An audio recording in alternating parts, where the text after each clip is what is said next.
You're listening to the Tudors Dynasty Podcast with Rebecca Larson. Welcome to the show. I'm your host, Rebecca. On today's episode, I chat with Danie Burton about William Caxton, the printing press in England, and the involvement of Edward IV, Margaret of York, and Anthony Woodville.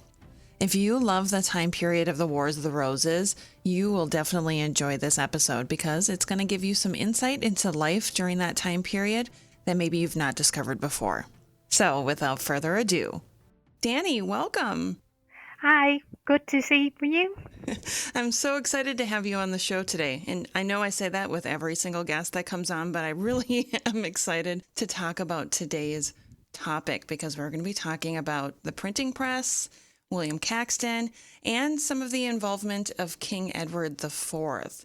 So Danie, help us understand, how different was life in England prior to the arrival of the printing press? How did people read books and how did they see pamphlets? How did that all work?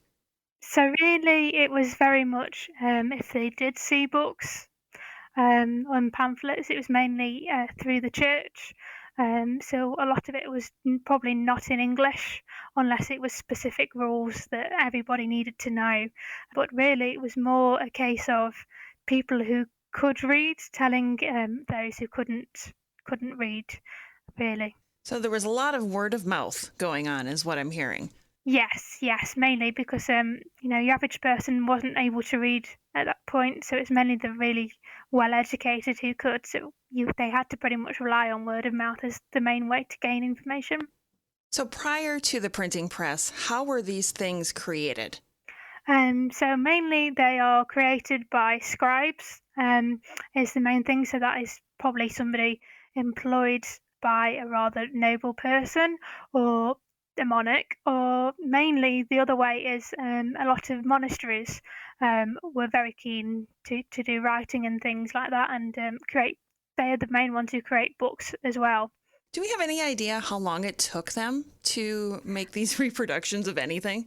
Yeah, so there is quite a varied idea on that, but I suppose you could be spending a whole year on it at least, maybe a bit more depending on what kind of text they were making, if it was a full book, but probably less than that if it's them trying to pass on pamphlets. But it's at this point it's more likely to be manuscript copies of books at this point. We really take for granted in the 21st century having things online or, having printers at our disposal all of the time. And when I think of the history of printing, and I think many of the people listening probably will recognize the name Gutenberg as the inventor of the printing press, but that was in Germany. So William Caxton comes into the picture. Can you give us a little bit about his background and then maybe go into what brought him into Europe to learn about this process? Yes, so actually he was born in England and he went on into the merchant business. So he ended up living in Burgundy, specifically in Bruges. So he was actually part of the very large English merchant community out in Bruges. And he actually rose to be one of the representatives of the whole of the English community there in Bruges. So he kind of would have been really knowing of the printing culture out in Bruges, because that was the main place in Europe that actually created books at this time. So we're not 100% sure as to the date of when he first became involved in the printing process, but we do know he did somehow acquire a printing press of his own, and he started printing texts mainly for Margaret of Burgundy, who was obviously married to Charles the Bold of Burgundy, the Duke of Burgundy. So that's how he first became involved with it, is trying to print texts for that particular market. What kind of a relationship did Margaret of Burgundy, who, by the way, was the sister of Edward IV, what kind of relationship did she have with Caxton? So as far as we know, she's actually pretty much the first patron of him.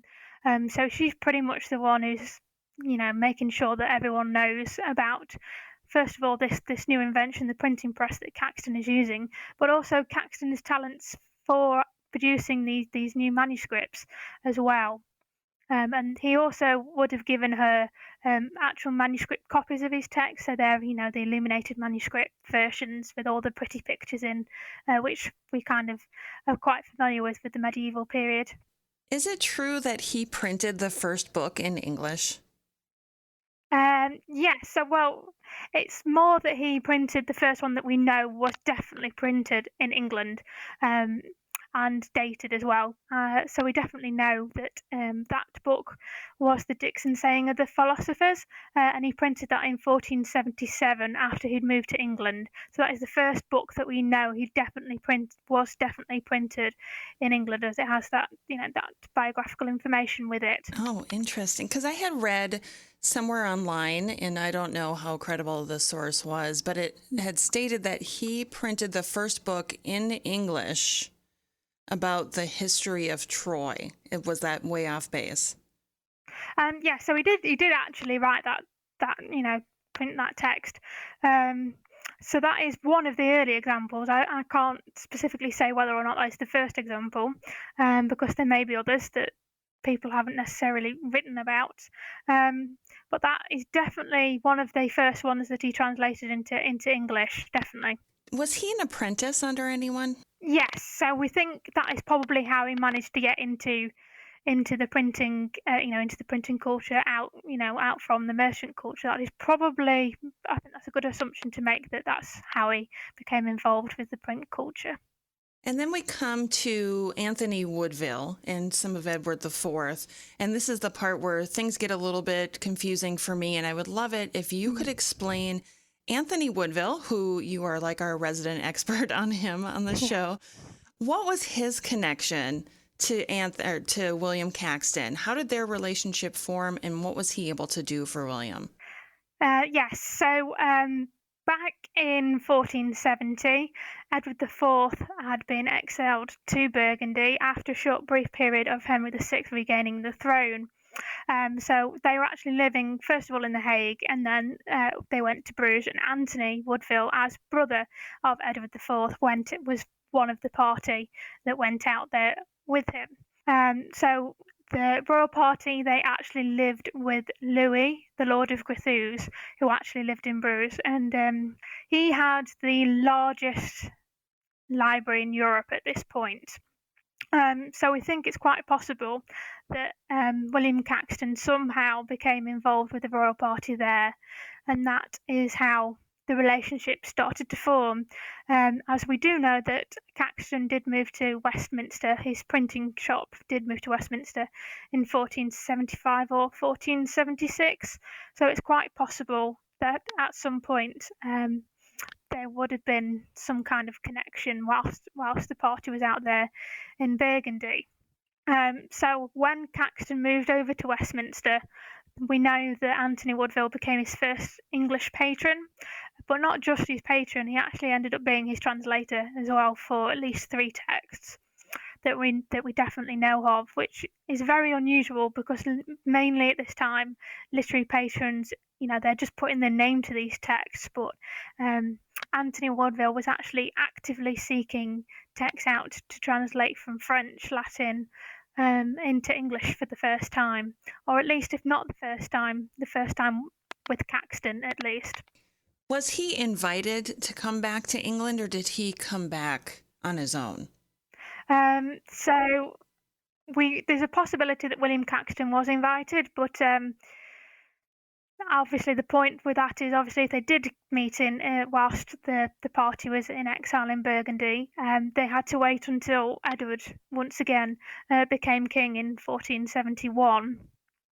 So there is a little bit of a crossover there that, if he was invited, you would have had to have waited for Edward to become king again. But there's also the possibility that maybe he just thought, right, I've made this connection, I'm going to go and make use of it on my own back. We're not 100% sure which one of those. I wonder if once Edward became king again, if he recognized what a benefit Caxton would be for the monarchy as far as getting propaganda out there or information. Well, quite possibly, because we know that Edward IV really was, at this point, he really wanted to replicate Burgundian culture in England. So he pretty much focused on, on this creation of manuscripts and, and book printing culture in general. He wanted, that would have been part of creating this new Camelot, as Edward liked to see it, by creating a mixture of like chivalric and book culture merged together. So that would have definitely probably been high on Edward's list, really, because we know that once he comes back from Burgundy, he's very much, he's seen this enormous library that Louis, the Lord of Cthulhu, has got. And actually, we do have 50 surviving manuscripts that are connected to Edward IV in the Royal Collection.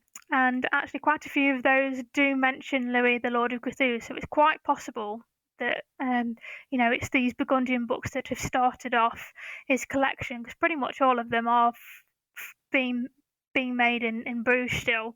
So it's very much in bringing back examples, saying this is what I want to happen in England. Let's copy Burgundy. I've always heard that Edward IV had a very large library, so it's interesting that you had mentioned his time with Louis, Lord, name I can't pronounce. Yeah, you don't spell it how you say it. But it's interesting then that, he comes back to England, and that seems like that's the point where he really wants to grow his library and get the printing press going. And I'm just staring at this painting, and I think it's a Victorian painting, the one, you probably know which one I'm talking about, where it's Edward IV and Elizabeth Woodville and 3 of their children and William Caxton seeing the first specimen of the printing press. And that image is so amazing to look at. But I wonder, did anything like that really happen? Do we know? Not that I've specifically seen mentioned, but I would like to think it has, because we know that really the main reason why Caxton moved to Westminster was because it was next to the royal family, pretty much, in Parliament. So it's quite obvious that that's who he's aiming his business at. So there's a possibility. It's just, perhaps if it did happen, it just sadly wasn't recorded. Right. Do we know what the first thing was that he printed in England? Yes, so like I said, it was the Dixon saying of the philosophers, which is one of the texts that Anthony Woodville actually translated. So it was printed in 1477, and that's basically a moral text based on a lot of ancient Greek philosophers' sayings, things like that. But interestingly enough, we know from Caxton was very good at putting very long prologues and epilogues to explain the whole reasons why he's ever done any of these texts. And he says in it that Antony has purposely got rid of any misogynistic language out of it at all, because Socrates was very good at commenting on bad things about women, which Antony, for whatever reason, decided that he didn't want that included in his version. But Caxton did actually, in a later edition, actually republish the words that Antony had taken out. So that in itself is quite interesting. That is the first, the first one that's chosen. That it's one that's specifically about creating this chivalric culture of, here's some really interesting, moral sayings that we ought to abide by, really, which again comes back to the kind of environment that Edward IV is wanting to recreate, this Renaissance idea of merging the chivalric and the scientific, the literature, all in one, really. I can almost imagine how exciting it was for those who were at court when the printing press came to England and suddenly they're having things produced. Is there any contemporary evidence that gives us their feelings? And when I say there, I mean like other nobles, people who were around this. So the main thing that we do have is that obviously prior to this, any manuscript was kind of aimed at pretty much royalty, and that was about it. So the only real evidence, not necessarily of their feelings, is the fact that this printing press is actually opening it up to a wider pool of nobility. So that definitely would have been exciting to them, because before then, the probably only way, unless you were quite high up in the nobility, within the royal family, is that they'd have only been able to have been gifted them before, probably by the royalty and the monarch. So this will probably be the first time that they've probably seen a book, or certainly print it in print form anyway. So that would have been, I'd like to think that that would have been quite exciting for them to know that, they're part of this really interesting future for printing. I can't even imagine what it would have been like to live in a country prior to books being printed or books being, available. How exciting it must have been for them to think that, I can purchase this book and we can keep it and we can read it or we can gift it. So with that in mind, did William Caxton make a good amount of money doing this? Was he a wealthy man, or how did this benefit him in the long run? So we know that actually, like I said, Anthony Woodville was his best patron, because not only did he, give him the incentive to make these texts, and obviously, being the brother-in-law of the king, what better patron could he have had at that point? But sadly, after Antony's execution in 1483, he's in quite dire straits, really, because his best patron has been executed, and then by on the orders of Richard III, and obviously at that point he wasn't yet king, but within a few months he was. So Caxton was in this really difficult position of, I've still got to try and continue my business, but I want to still be friends with the Woodville family, but how can I do that now that there's been a regime change? And again, he did dedicate one of his books to Richard III, but then again, Richard III is only king for 2 years, so he had quite a lot of difficulty. After his first 10 years or so in this country, he'd had quite a lot of difficulty of regime changes, meaning that did people want to buy his texts anymore, because he was so associated with an old regime that didn't exist anymore. So he did struggle very much to find as good a patronage as he found in Anthony Woodville later on. I mean, we do have examples that the Earl of Arundel, Margaret Beaufort, and the Earl of Oxford did briefly patronise him, but it was nowhere near as good as what Anthony Woodville had offered him. Do we know, besides Westminster, was there any other location that William Caxton opened a printing press? No, he actually did. No, he did just stay with Westminster. But I think he just thought, well, that was just the main place for his audience, really. He just thought, you've got the Westminster Palace, you've got the Parliament there. That was kind of the audience that he was aiming at. But maybe if he'd have thought about other places, maybe that might have helped. But in those days, there was just London, and that was it. It's not like how we live now, where if you can easily do that. Have more than one shop. So I think it would have been difficult for him to try anywhere else at that point.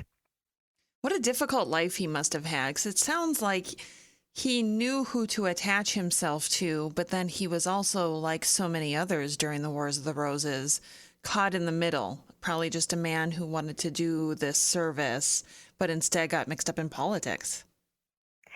Yes, I think he tried his hardest to stay out of it. The most that we know is that he really, really wanted to continue his patronage Edward IV's son, who would have been Edward V, because we see in quite a few of his in his texts that he's specifically said that he's writing them so that these books can be used for the education of Edward IV's sons. So I think he very much at that point, obviously nobody knew that wasn't going to happen. That Edward V wasn't going to become Edward V officially. So I think he very much had hoped that would continue by, becoming friendly with Anthony Woodville, who was, in charge of the Prince of Wales' education. So I think he very much in his own time thought it would have been a lot easier for his business to continue. But sadly, obviously, with like many others at that time, fate would have it otherwise. Now, this is probably extremely unlikely, but do any of the original prints that Caxton made still survive? Well, we definitely know that the manuscript version of the Dixon Sayings of the Philosophers exists, because that is actually now kept at Lambeth Palace. And then there is one that is a possibility might be Caxton's original version, called the Winchester manuscript, which is it's a version of the Morte d'Arthur, which was originally written by Thomas Malory, but Caxton did reprint that in the 1480s. And there's a bit of argument about whether that is or it isn't, particularly because it's got certain pieces missing out of the actual text, and it's actually the rips and everything have actually been filled with other Caxton texts. So that's interesting to know, because people have argued that it is Caxton's version, and other people have argued that it's not. It's just that these scraps of paper were whatever was lying around. But if it was Caxton's, of course it would make sense that other parts of his texts from other stories, etc., have been placed onto it, really, because they'd have probably had copies of things lying around. But other than that, I'm not 100% sure about actual printed versions, because it's the manuscript copies that are more likely to have been kept anyway, as they were the more expensive versions. I love collecting old printed books. I think the oldest one I have is from, I want to say like 1842. And would it not be such a prize to be able to find one from the 15th century and add it to your collection? Amazing. It would, because I do have a copy of one of Anthony Woodville's books, the Cordial, which was the last one that he translated for Caxton. But again, it's a Victorian copy. So I would honestly like to see, if there was anything like that available. But again, it's mainly the manuscript copies that survive for obvious reasons. So I would be very intrigued to know exactly what a printed version would look like, if it still survives. Right, because if it does, it's probably in a museum somewhere or someone's private collection, and maybe we just don't know. No, exactly.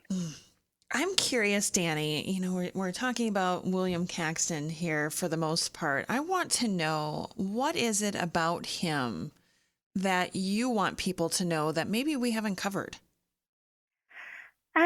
So really, William Caxton was very much weirdly loyal. Well, it's not weirdly, I suppose. He still wanted to stay loyal to the Woodvilles after Richard III came to the throne, really, because I think that's part of the reason why he didn't try and pursue, patronage with Richard, really, because his business went downhill. It's quite obvious that he had a very personal relationship with Anthony Woodville, because I don't think at this time we have very many, if any, examples of a patron being so involved with with the printing system. So I think really it's quite obvious that it wasn't just a business relationship between Anthony Woodville and William Caxton, that it's that they're doing things together that they both quite enjoy. But it's such a good match, really, that both of them were interested in like this allegorical, chivalric, heroic, historical type text, really. So I think that's the relationship that they had has perhaps been lost a little bit in terms of the whole. Oh, isn't the fact that William Caxton was using such brand new technology for his printing, that I think the people behind it has been lost a little bit, and I would like to see more, if it was possible, more kind of historiography about, do we know anything about the people who worked in his workshop? Because obviously William Caxton, he's mainly the person doing the editing, basically, in the business side of it. We don't see the people who are actually physically creating this text as much. So I think that would be an interesting thing if it could be possible. Now you made me wonder, do we have any idea of how many printing presses he had at his shop? That's the other thing, that his printing shop seems to be so mysterious, other than, it was in Westminster, and that we know. I think we know where, people know whereabouts in Westminster it was, and what it was called, but I've not come across an actual description of what it was like on the inside, which I find really quite sad, actually. Do you think he modeled it after what he saw in Europe? Quite possibly, because I think there was some connection to Cologne as well with him. So I think he'd obviously seen how it had already started to come about in Germany. Quite possibly, if he's already been doing it in Bruges as well, he's probably just transplanted what was going off on the continent. Did he make any changes to the press itself that may have been different than what he experienced before? Is there any evidence? No, not as far as I know. It was just a case of trying to tailor the text to an English audience, and the fact it was published in English, which was very unusual at that time. As most texts, if they were in the vernacular, it was usually French, or, well, other than Latin. So I suppose that was mainly the only thing that he did change, really, was trying to tailor it more to English audiences. We know that when it came to manuscripts and even letters back then, that a lot of it was done, let's make it the most simple we can, on some type of animal skin. When the printing press came about, were they still printing it on the same type of paper, or what were they using? Yes, so there is a little bit of that, because I don't think they've 100%, gone towards the paper that we know today, as it was obviously a lot more difficult to make then than how they make it now. So there is still a crossover in that, really, that it's still not 100% a book as we'd understand it. So there is still, the animal skin type thing, really. He really started an industry in England, didn't he?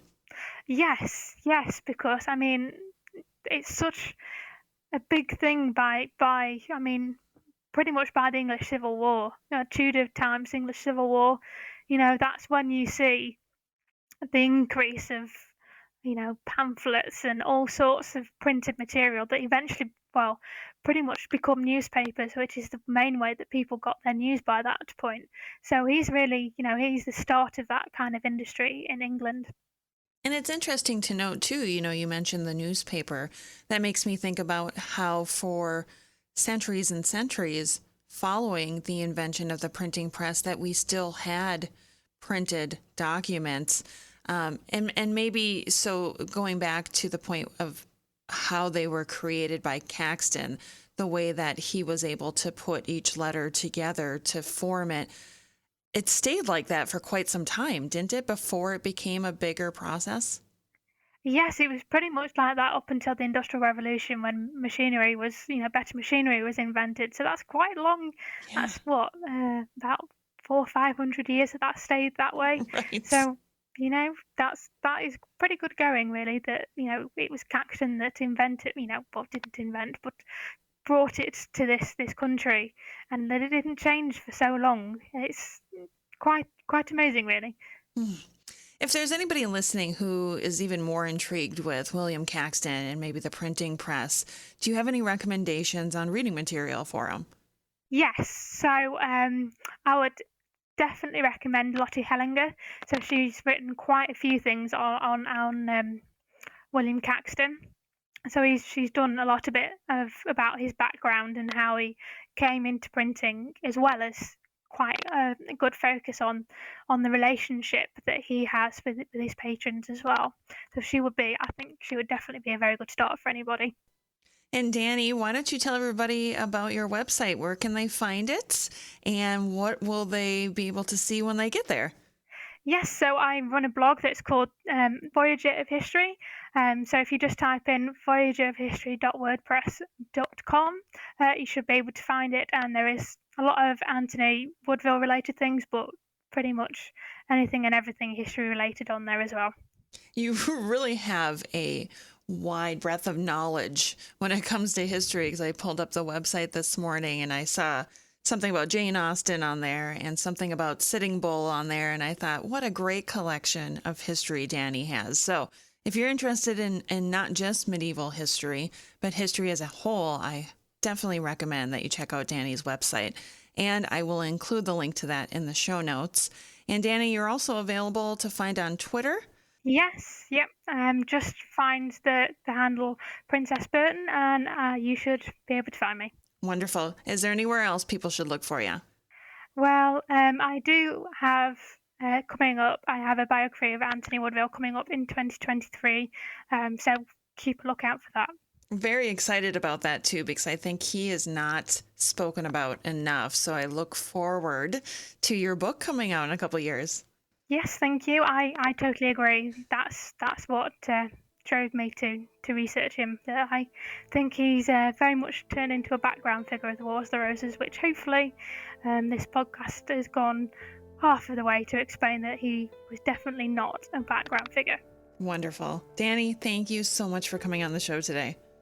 Thank you. And that concludes this episode of the podcast. A special thank you to our newest patrons, Karen H. and Debbie B.